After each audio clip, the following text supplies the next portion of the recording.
Buhay pa kayo? Good morning!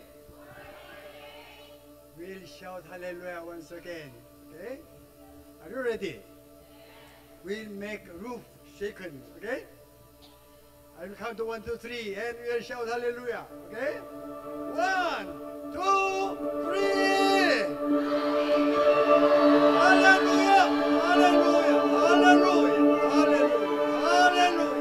Oh, Father, we thank you. Well. Okay, we have 27 minutes only. So I will finish. Lamang po tayong 27 minuto. Okay.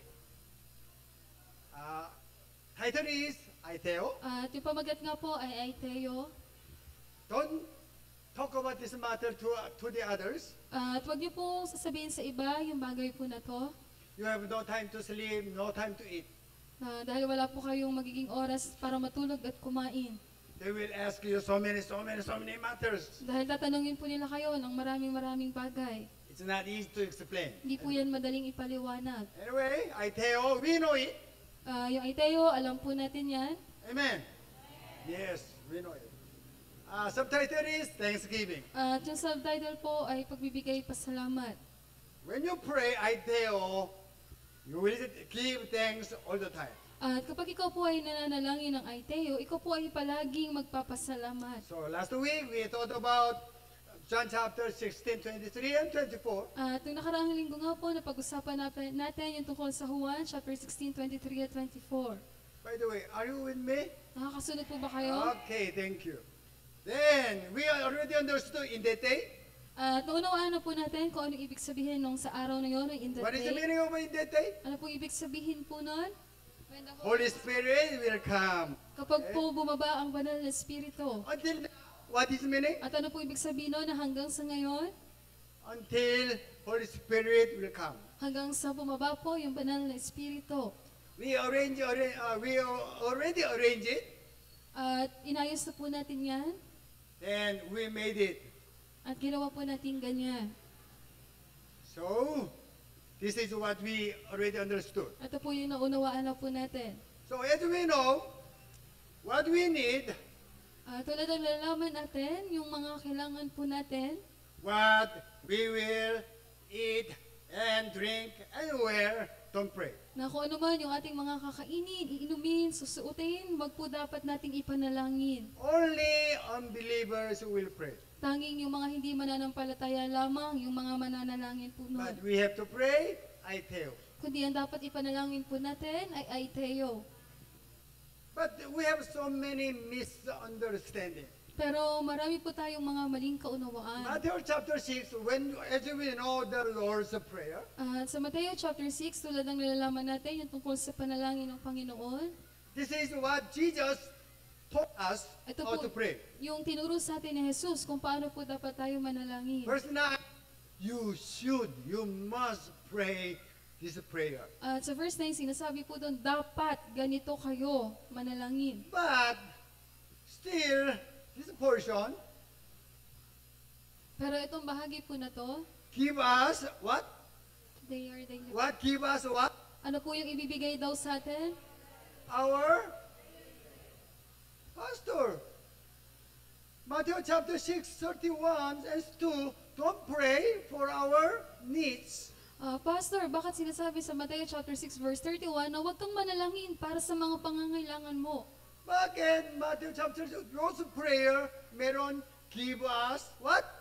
Today, daily bread. Pero bakit po sa Mateo chapter 6 verse 11 sinasabi doon na bigyan mo kami ngayon ng aming pang-araw-araw na tinapay? Matthew chapter 6, same chapter, pero ibang-ibang doktrina.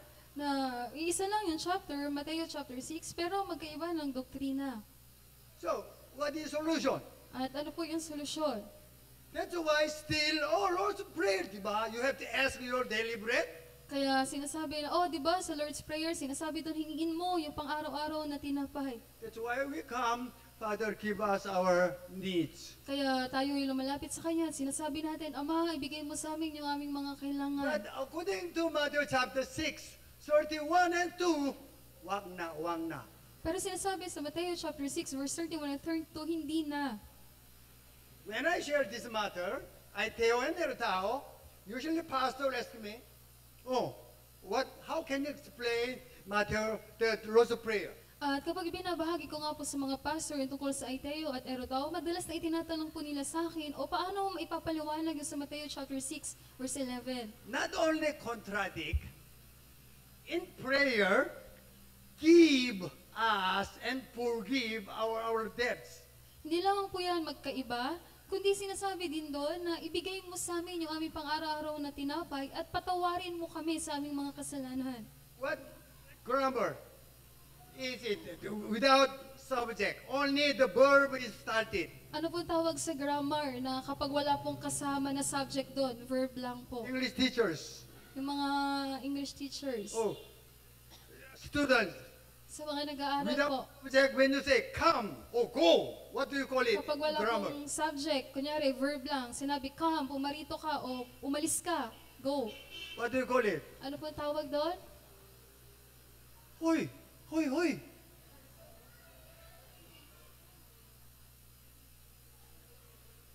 Bernadette, oh, what do you call it? Huh? Huh? Phrase. Hindi. Oh, grammar, Sa English grammar, Oh. ano yung term niya sa grammar na kapag verb lang? Did you ever heard imperative? Narinig niyo na po ba yung salitang imperative? Now you are shaking your head. Okay, ha? Meron battery. Dati, low battery. Okay. Imperative. Yan po ay imperative. When you ask something from other person, do you use imperative? Kapag po humingi kayo sa ibang tao, ginagamit niyo po ba sa grammar yung imperative? Yes or no? Oo, hindi po. Please, you can give me. Pakiusap, ibigay mo sa Or, akin. give. O ang ginagamit niyo, bigay mo sa akin. Which one is right? Alin po dun yung tama? Imperative cannot be in prayer. How we can order God? Give me. At yung grammar na imperative, hindi natin yan pwedeng gamitin sa panalangin dahil paano natin mauutusan ng Diyos na ibigay mo sa akin? Bread is not only meaning of eating. At yung tinapay po dyan, hindi lang yan ibig sabihin na lahat ng ating kinakain. Bread included all our needs. At yung tinapay po dyan, nakapaloob po dyan lahat ng ating mga But pangangailangan. Jesus is the one taught us how to pray. Pero ayan, si Jesus yung nagturo sa atin mismo kung paano tayo mananalangin. So we have to find our solution. At kailangan nating mahanap yung solusyon. This one is not teaching of seminary. Ito po, hindi ito pagtuturo sa seminaryo. Even this is not teaching of seminary MD course. At hindi rin po ito pagtuturo sa seminaryo para sa MD It's course. LLCC Bible study. Ito po ay Bible study lamang sa LCC. Amen. We are more higher than any student in seminary.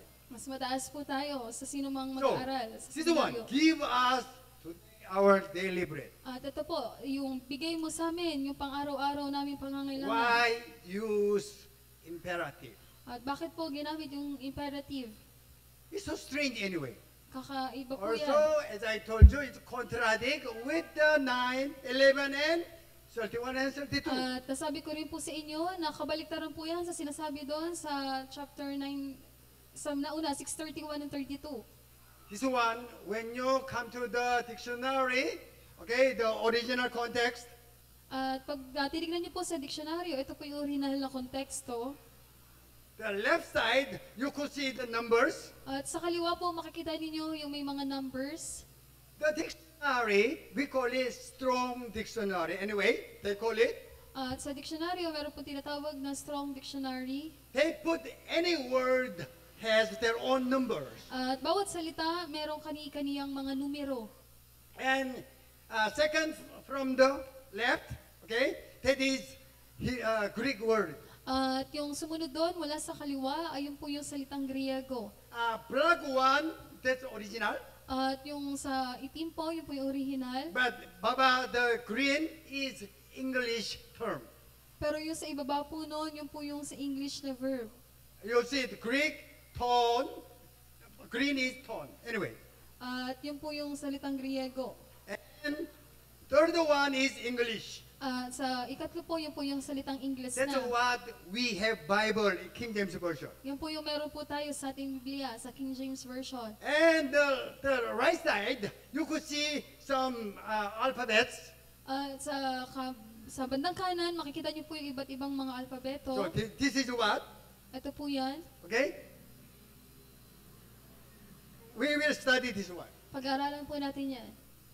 So, the right side, what can you read? Ano po yung nakikita ninyo sa bandang kanan? V. Can you read it again? Kiseko? VAMA2S. The same. Parehas po. That's a grammatic code. Ayun po yung tawag sa grammar. We have to understand it. If not, we cannot interpret Bible correctly. At kailangan po natin maunawaan yan dahil kung hindi po, hindi natin ma-interpret Okay. ng tama yung Biblia. So, then when you click V-AMA-2S, then you could see this, what do you call it, examples. At kapag tinignan niyo po yung sa taas, ito po yung ibig sabihin niyan, yung sa baba po. Why I'm telling you this? So that you will understand and correctly and no confusion. Kung bakit ko po pinapakita sa inyo nang sa gayon, maintindihan niyo po at hindi po kayo malito. Okay, first V Yung unang V, is a yun verb. po ay salitang kilos o It's not verb. noun, Hindi po yan it's a noun. verb. Yan po ay Okay? verb. Give, grant, it's verb. Yan po ay salitang kilos o Okay, verb. verb. Say please verb. Verb. Oh, thank you. Maraming pong salamat. Second, A is o wrist. At yung A naman po doon ay or wrist. In English, there is no grammar. At sa English po na grammar, wala pong ganyan. Only Greek. Tanging sa Griego lang po. They don't talk about the time, past or present or future. Yung orist po, wala silang oras, walang nakaraan, kasalukuyan o hinaharap. Anyway, when you come to the English dictionary, aorist, then you could find out. Anyway, Pero pag tingnan niyo po sa English na dictionary, makikita niyo po ibig sabihin ng orist. yeah, I will explain. Maya po papaliwanag ko. Okay, say aorist. Sabihin niyo po aorist. Aorist. Aorist. Okay, then M is imperative. At yung M po doon, ang ibig sabihin noon, imperative. Imperative. Imperative. What do you call it? Imperative. Meaning no subject but only verb as order. Ang ibig sabihin ng imperative, walang subject, salitang kilos lang siya at utos po yun. That's why no subject, only give is started. Kaya wala pong subject doon, kaya nag-umpisa siya sa ibigay mo o And give. what is the next one? A. At ano po yung sumunod na A? Active. Ano po ay active. What is the opposite of active? Ano pong kabaliktaran ng active? Passive. Passive. Alam mo, okay, good students. Active, you are the one will do everything by your own. Ang active po, ibig sabihin nun, ikaw mismo yung gagawa ng sarili mo lang. Passive is the one you will receive. At yung passive, meron kang matatanggap. Ano ba yun? English class ba yun? Ito? Ha? Why do you need to study in school? So that you can understand the Bible correctly. Kung bakit po ninyo kailangan mag-aaral ng maayos sa paaralan, para po maintindihan nyo rin ng tama yung Biblia. This is not passive, but this is active. At ito po, hindi siya passive, ito po ay active. You will forget about V-AMA-2S. No need to remember. Makakalimutan nyo po yung V-AMA-2S. I Makakalimutan am nyo po yan. proving, also I am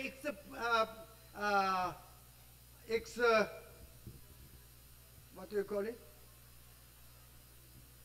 Explaining, interpreting the Bible correctly. At pinapaliwanag ko lamang po, pinapatunayan ko lamang po, at ini-interpret ko lang ng tama yung Biblia. What is number 2? Ano po yung number 2? So what is the first person? Ano po yung first person? Second person. Ano po yung second person? What is second person? You. You. What is third Ano person? po yung third person? You didn't study school well. Hindi kayo nag-aral ng maayos. I can guess how what do you call it? Degree? you have. Anyway, it's second person. Yan po ay second person. That's why there is no you give, but still it's second person. That's why you. Somebody is you. Wala mang salita na mo doon, pero dahil yun po ay second person, automatic po yun sa salitang give, ibigay S mo. is actually singular. At yung S po, ibig sabihin singular. That's why, as you see, V dash AMA dash 2S is grammatic, the code. Kaya po yung V-AMA-2S, yun po yung tawag dun sa grammar. So without V dash AMA dash 2S, you cannot interpret it correctly. At kung wala po nun, hindi nyo po yun ma-i-interpret ng tama. How I deliver the message, usually I pass through this study.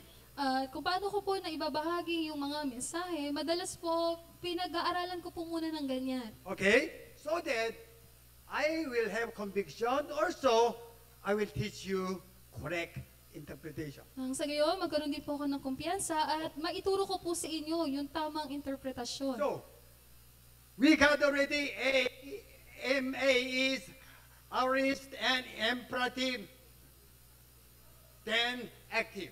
At nalaman na natin na yung AMA, yung po ay aorist, imperative, at active. Aorist is talking about no time. At pag sinabing aorist sa grammar, ibig sabihin nun walang oras. Other word, it contains past, present, even future. Sa madaling salita, yung nakapaloob na po doon yung para sa nakaraan, sa kasalukuyan, pati po sa hinaharap. One word but contains past, present, and future. Isang salita lang, pero yun po ay tumutukoy na para sa nakaraan, sa kasalukuyan, at sa So hinaharap. past, did, Yung para sa nakaraan, yung nagawa na, present, doing. at sa kasalukuyan, ginagawa. What is the future? Ano po yung future? What is Ano future? po yung panghinaharap? Will do. Come on, baby. Come on, baby. Huh? Will do. Will. Ano ba yan? Will do. Will do. O gagawin. Did is past. Do is present. But Future. future is Will do. will do. Yan po yung past, present, at Are you future. with me? Makasunod po ba kayo? Ay, nako. Okay. He did before. Ginawa na niya noon pa, Then he is doing. at ginagawa niya ngayon, He will do. at gagawin niya. Okay? That's what our is. Ayun po yung ibig sabihin ng aorist. Okay? Then, what is the meaning of he did? At ano po ibig sabihin ng ginawa niya? He gave us our daily bread. Ibinigay na niya noon pa yung ating pang-araw-araw na tinapay. Okay? Then, what is he doing? At ano po ibig sabihin ng ginagawa niya? He is giving our, thank you, every He day is bread. giving, ibinibigay niya yung pang-araw-araw nating Now you know the tinapay. answer. He will do. At ngayon po, yung he will do, gagawin niya, He will give. give us our daily bread. Ibibigay niya sa atin yung ating pang-araw-araw In na English, tinapay. you cannot interpret. Kung salitang English lang, sa grammar lang ng English, hindi natin English, ma-interpret. no aorist. Dahil sa lingwahe ng English po, walang aorist na grammar. Only Greek. Sa Griego lamang po. That's why when you understand it, give us our daily bread, meaning, Kaya pag sinabi po natin na ibigay mo sa amin yung aming pang-araw-araw na tinapay, ang ibig sabihin po nun, oh God, you gave our daily bread. na, O Diyos, ibinigay mo na sa amin noon pa yung aming You pang-araw-araw na are tinapay. giving our daily bread. At ngayon, ibinibigay mo sa amin yung aming pang-araw-araw na Even tinapay. future, you will give us our daily At bread. maging sa hinaharap, ibibigay mo sa amin yung aming pang-araw-araw na Is it pangangailangan. prayer? Tinapay. Yung po ba ay panalangin? Is it prayer? Yung po ba ay panalangin? It's not. Hindi po. It's included in prayer, Yan po ay nakapaloob sa but it's not panalangin, prayer. pero hindi po yan What does it panalangin. mean? It's included, but it's not prayer. Ano ibig sabihin po no? Nakapaloob doon, pero hindi siya panalangin. It's proclamation as Him. Yan, ibig sabihin po noon, pinoproklama mo siya na siya yon. Oh God, you did it, you are doing, you will do. Na, O Diyos, ginawa mo, mo, ginagawa mo, at gagawin mo. I know you did it, now you are doing, also you will do. Na alam ko, ginawa mo, ngayon ginagawa mo, at gagawin mo pa din. That's what we call in one word, doxology. At yun po yung sinasabi sa isang salita na In doxology. Catholic, they are using these terms, doxology. At sa Katoliko, ginagamit po nila yung term na Anyway, yan, na doxology doxology. meaning, we read it. Kasi go. A short hymn or song or poem praising God sung or said as part of a Christian church service. We are proclaiming, oh God, you did it, you are doing it, you will do. Na pinaproklama mo, O Diyos, ginawa mo, ginagawa mo, at gagawin mo. It's not asking. Hindi po yan paghingi. Amen. What He is, we are proclaiming. Na kung ano man siya, yun po yung ating pinoproklama. That's why in English, give us our today daily bread. It seems we are asking. Na kaya sa Ingles na grammar na ibigay mo sa amin yung aming pang-araw-araw na tinapay, na ani mo humihingi tayo. But original context, hindi. Pero sa original na konteksto, hindi po. That's why without knowing this matter, it seems when we memorize and confess the Lord's Prayer, it seems we are asking. At kung hindi nga po natin alam to, tapos kabisado natin at binabanggit natin sa Lord's Prayer, ani mo, nanghihingi po tayo. Then, from now on, when you proclaim the Lord's Prayer, Pero simula ngayon, sa tuwing babanggitin, ipoproklama ninyo yung Lord's Prayer. verse 11, give us our daily bread, you will remember. Oh, He did it, He's doing, and He will do. Na kapag doon na sa Matthew chapter 6 verse 11, na ibigay mo sa amin yung pang-araw-araw naming tinapay, iisipin mo na, ginawa mo, ginagawa mo, at gagawin mo pa. That's why God said, don't worry about your needs. Kaya nga po, sinabi ng Diyos, na huwag ka nang mag-alala sa mga pangangailangan mo. Amen. That's why it's not contradict, but it's correct understanding. Kaya hindi po yan magkaiba, kundi yun po yung tamang kaunawaan. Why this one, oh sorry.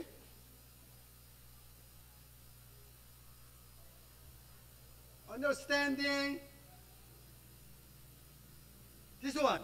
Aorist, imperative, active is so important. Kaya yung kaunawaan po na ito po ay aorist, imperative, at active, yan po ay napakahalaga. Forget about everything. Kalimutan nyo na po lahat. But now you already understood in English give is imperative, pero hindi, not only imperative, Na sa salitang Ingles, na yung give, hindi lang yun imperative. but we already understood is aorist. Pero naunawaan na natin ngayon na yun po ay aorist. Okay? Then, you know it now. At ngayon, alam nyo na po. We'll read it. Kasi go. Spread out a cloud as a covering and a fire to give light at night, they asked, and he brought them quail. He fed them well with the bread of heaven. That's what God did Yan po for, yung for the ginawa ng Israelites. Diyos. Ginawa ng Diyos para sa mga Israelita. God feed Israelites in the wilderness. Pinakain po ng Diyos yung mga Israelita sa ilang. That's what He did before. Yun po yung ginawa niya noon. Why Old Testament was written? Bakit po isinulat yung lumang tipan? It's example and proving.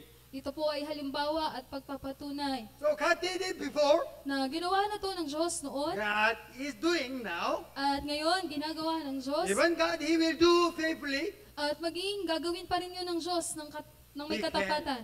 He cannot change Himself. At hindi niya maaaring baguhin yung kanyang sarili. Even He cannot change His word. Maging hindi rin niya pwedeng baguhin ang kanyang That's salita. why we call Him faithful. Kaya nga po, tinatawag natin siyang That's why tapat. Bible says, don't pray for your needs. Kaya nga po sinasabi sa Biblia, huwag mo nang ipanalangin ang iyong mga pangangailangan. It's up to Him. Nasa kanya na po yun. He said, that's my business. Sinabi niya, akin yon. Don't worry. Huwag na kayong mag-alala. If you worry, you don't trust me. Dahil kung ikaw ay nag-aalala, ibig sabihin hindi ka That's the nagtitiwala biggest sa akin. sin.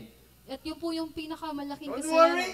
Kung mag-alala, I'm the responsible. ako yung may responsibilidad. Amen. That's what He is. That's what we are. At yun po siya, at yun po tayo. Okay, we'll read it. Kasi go. For 40 years, you sustained them in the wilderness. They lacked nothing. Their clothes did not wear out, nor did their feet become swollen.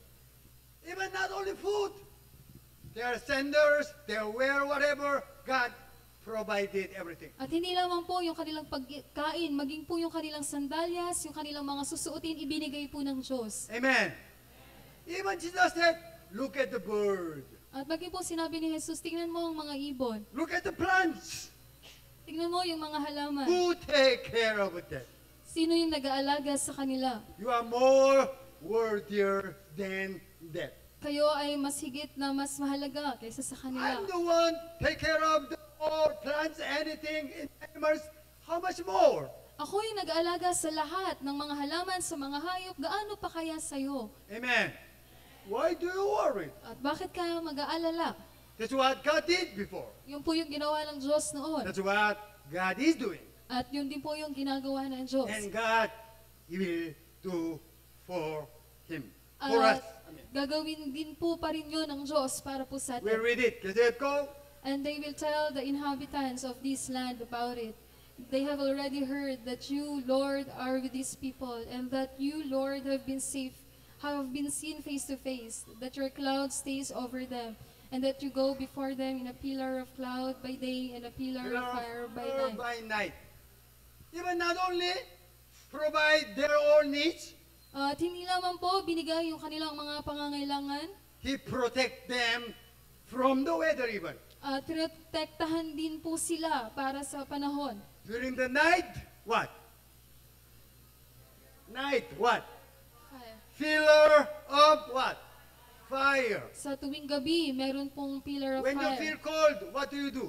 At kapag po nilalamig kayo, ano pong ginagawa We ninyo? make bonfire. Magawa po tayo ng bonfire. Even other people saw the pillar of fire. Oh, God is the one protected. At kahit po yung ibang tao, nakita nila yung pillar of fire, pinoprotektahan sila ng Diyos. Nowadays, bakit Pilipinas so hot? Pero bakit sa panahon na to, yung Pilipinas napakainit po? Desert is more hotter than Philippines. Pero sa disyerto, mas mainit po kaysa sa init ng How Pilipinas. they could survive? Paano sila makaliligtas? Because of pillar of cloud. Dahil po sa mga ulap. During the daytime, they didn't feel hot. Tuwing umaga, hindi sila naiinitan. So, 3 verses prove what he did. Yung 3 verses na yan, nagpapatunay kung ano po yung ginawa niya. We know it, he did it. At alam natin na nagawa po niya. That's why still we know he is doing. At kaya naman alam po natin na ginagawa pa rin niya. That's why God said, for you have to think about him and his kingdom. Kaya po sinabi ng Diyos na ang dapat mong unahin, isipin mo lang muna siya at yung kanyang kaharian. That's what you have to do. Yun yung dapat mo lang gawin. What you need, that's my business. Kung ano man yung mga pangangailangan mo, sa akin yon. As long as you listen to me well, then your parents will tell, oh, don't worry about your needs. At basta for your children. nakikinig ka sa akin mabuti tulad ng inyong mga magulang, sasabihin sa iyo na hindi mo na kailangang mag-alala sa mga pangangailangan mo. Last week I explained to you the Matthew chapter 6:34. Noong nakaraang linggo, pinaliwanag ko sa inyo yung sa Matthew 6 verse Still, 34. do you remember what I explained to you? Naalala niyo pa rin po ba yung pinaliwanag ko po sa inyo? Tomorrow will worry about itself. Na hayaan ninyo na yung bukas mismo yung mag-aalala sa kanya. In English, it's not easy to interpret, Kung sa Ingles po, hindi yan madaling ipaliwanag. but original context is the owner of tomorrow. Who is the owner of tomorrow? Pero sa original na konteksto po, yung may-ari nung bukas. At sino po yung may-ari nun? He is the one will take care of tomorrow. Na siya yung bahala para sa bukas. Still, yeah, he is the one will do everything. At sinabi dyan na siya yung gagawa ng lahat. So why do you worry? Kaya bakit ka nag-aalala? Today, when you're thinking about, that's enough. Ngayong araw, kung ano man po yung iniisip ninyo, tapusin nyo na po. Okay. Tama na. That's what 6:34. Yun po yung sinasabi sa Matthew 6 verse 34. Then he promised us. At pinangakuan po niya tayo. We read Philippians chapter 4:19. Kasi go. But my God shall supply all your need according to his riches in glory by Christ Jesus. One more with loud voice. Kasi go. But my God shall supply all your need according to his riches in glory by Christ Jesus. Don't ask for any your needs. Huwag na po kayo humingi ng tungkol sa anumang pangangailangan po ninyo. So also proclaim, He will supply all our needs according to His riches in glory. Iproklama po ninyo na siya po yung magbibigay ng lahat ng inyong pangangailangan ayon sa kayamanan ng kanyang kaluwalhatian. What is subtitle for today? Ano pong subtitle ngayong araw? Thanksgiving. Papasalamat. When you ask Aiteo, Kapag kayo po ay nag-aiteo, already He promised us to give. ibig sabihin no, pinangako na po niya na ibibigay niya po yun sa atin. You know He will give you surely. Alam po ninyo na ibibigay niya yon ng tiyak. What did you say? Ano pong sasabihin po ninyo? What did you Ano pong sasabihin ninyo? Thank you. Salamat po. That's why when you pray Aiteo, thanksgiving must be followed. Kaya kapag ang pinapanalangin po ninyo ay Teo, dapat kasunod po nun yung pasasalamat. You know the list of Aiteo already? Alam mo na yung listahan ng Teo? Then you ask God, you have to give me. At hingi mo yun sa Diyos na ibigay mo po sa akin. That He cannot change His word. At hindi niya pwedeng baguhin yung kanyang salita. You have conviction, you are sure, you believe, He will give you. At ikaw ay may kumpiyansa, ikaw ay sigurado, naniniwala ka na ibibigay niya yun sa'yo. What will you say? At ano po sasabihin mo? Thank you, Lord. Salamat po, Panginoon. That's why we read Philippians chapter 4:6. Kasi go. Do not be anxious about anything. Stop. What the Bible says? Do not worry about anything. Ano po yung sinasabi ng Biblia? Huwag na kayong mag-alala tungkol pa sa anumang mga bagay. But in everything, Kundi sa lahat ng bagay, you have to pray. kailangan ninyong manalangin With thanksgiving. ng may pasasalamat.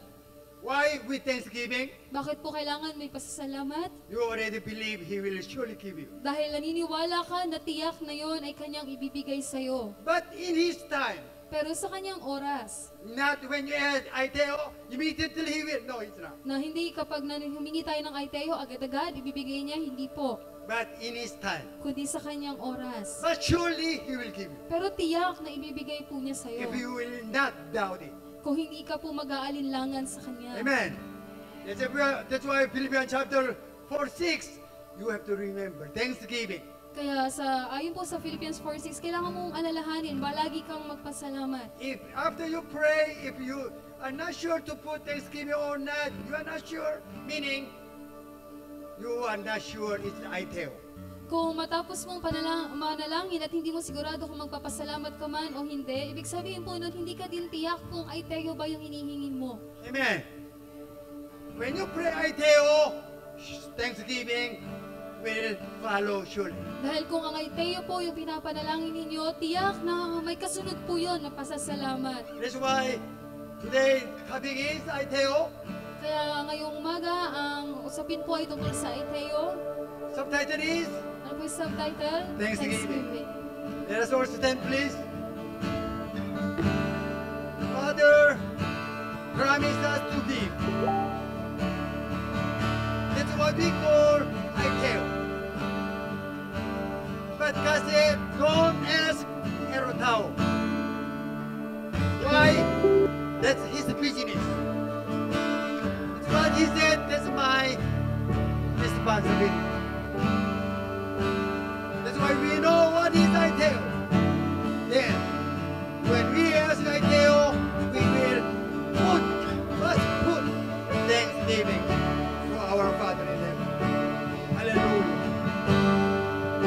Oh, hallelujah. Hallelujah. Let us shout hallelujah to give Him glory. Shout hallelujah. Hallelujah. Hallelujah.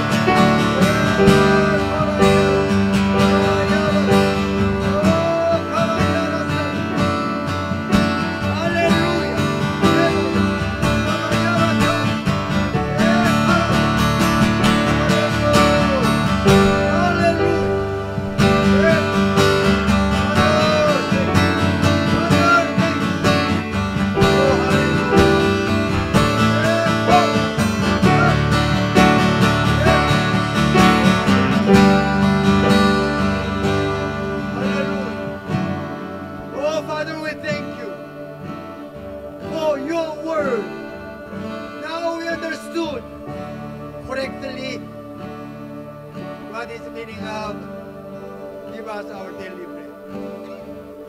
Father, we thank you for your faithfulness. That's why, Father, you did it before. Even now you are doing. Even, Father, surely you will do same matters. That's why, Father, we call you. You are faithful God. May the grace of Jesus Christ, our Lord and Savior, the one who showed us perfect example the life on the earth. The love of Father, still you love us. Nobody can separate us from your love. The fellowship of Holy Spirit, the one who gives us conviction, the one who gives us perfect, correct interpretation, the one who gives us strength, the one who gives us empowerment. Be with you from now on ever to ever. That's why all children of God will agree and say, Amen. Amen. Amen. Hallelujah.